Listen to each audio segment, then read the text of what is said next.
the Chase Thomas Podcast, for people who have nothing but time to kill. How teams can just be tough to stop. So, like you said, I wouldn't bet on it, but I think you could reasonably expect this team to go no worse than 8-4.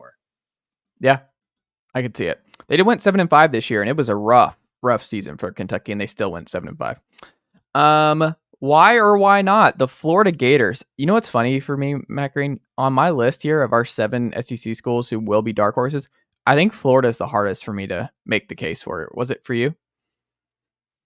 Yeah, when trying to figure out the reasons why Florida would be a contender in the SEC and for the college football playoff, I stopped short of like a meteor or something like exploding the rest of the SEC or something. I don't know.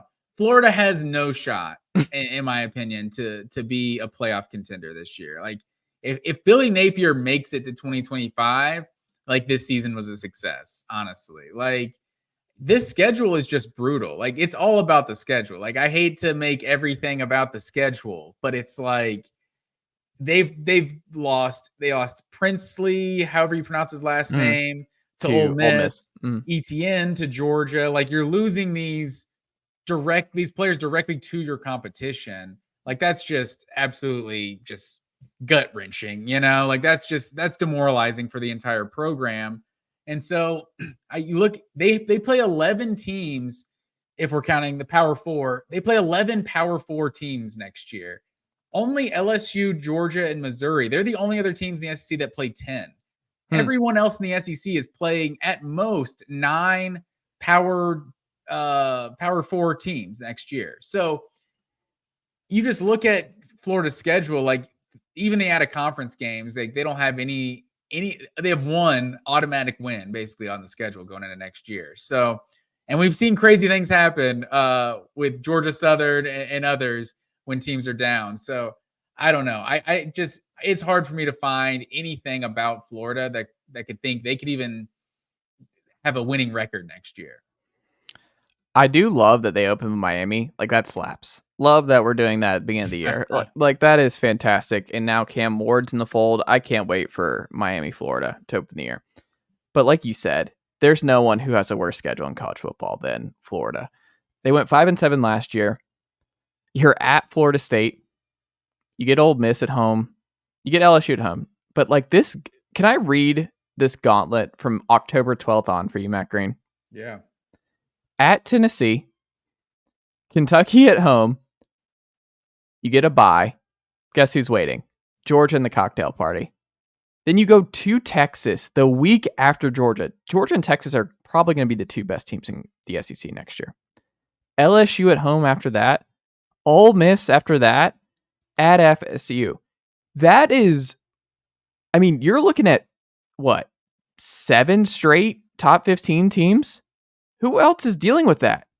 That's a bonkers schedule. Final 5 of Georgia, Texas, LSU, Ole Miss, Florida State. Like those could be 5 top 10 teams next season. Like 5 playoff teams. Like when they are playing them. That's going to be brutal. But is there any Graham Mertz optimism for you? Is there any like the offense figures it out? Year 2 Graham Mertz, he completes a high percentage of his passes, 70%. There is some wide receiver talent. Yeah, they lose Trevor Etienne to Georgia, but like Austin Armstrong, a whiz higher. It was kind of a sneaky big one. He's super young. Like they were 101st in sacks last year, which is wild.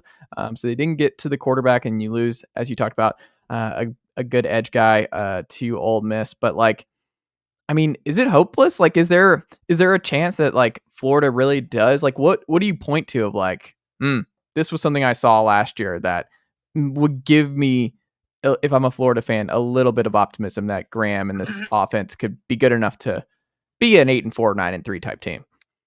To be honest, I think Graham Mertz's performance last year is like why you should be concerned, because Graham Mertz was good last year. So it's like Graham Mertz can be exactly as good as he was a year ago, and this team could be awful. Like I don't think quarterback was the problem last year. Like Mertz isn't great. You can get a lot better than Mertz, but he was fine and he kind of kept things on schedule, but he just doesn't seem to impact winning. Like it's hard to explain. Like you look at the score and like Florida's getting dominated, and you look at Graham Mertz's stats by the end of the game. You're like, yo, like completed like 68% of his passes, like threw for 275 yards, a couple of touchdowns. Like he didn't throw a lot of picks. Like 3 all last year. His stats look pretty good, but it's like you're never really worried about their offense. There's something about it just doesn't scare you. So I kind of expect Graham Mertz to look up at the end of the season and have an argument for being the 5th or 6th best quarterback in the conference and be like, yeah, he's pretty good. And this team could still just be 4-8 and just be wanting to fire Billy Napier. I could see that too. Next up here, why or why not South Carolina is in the CFP dark horse conversation by the end of 2024, Matt Green?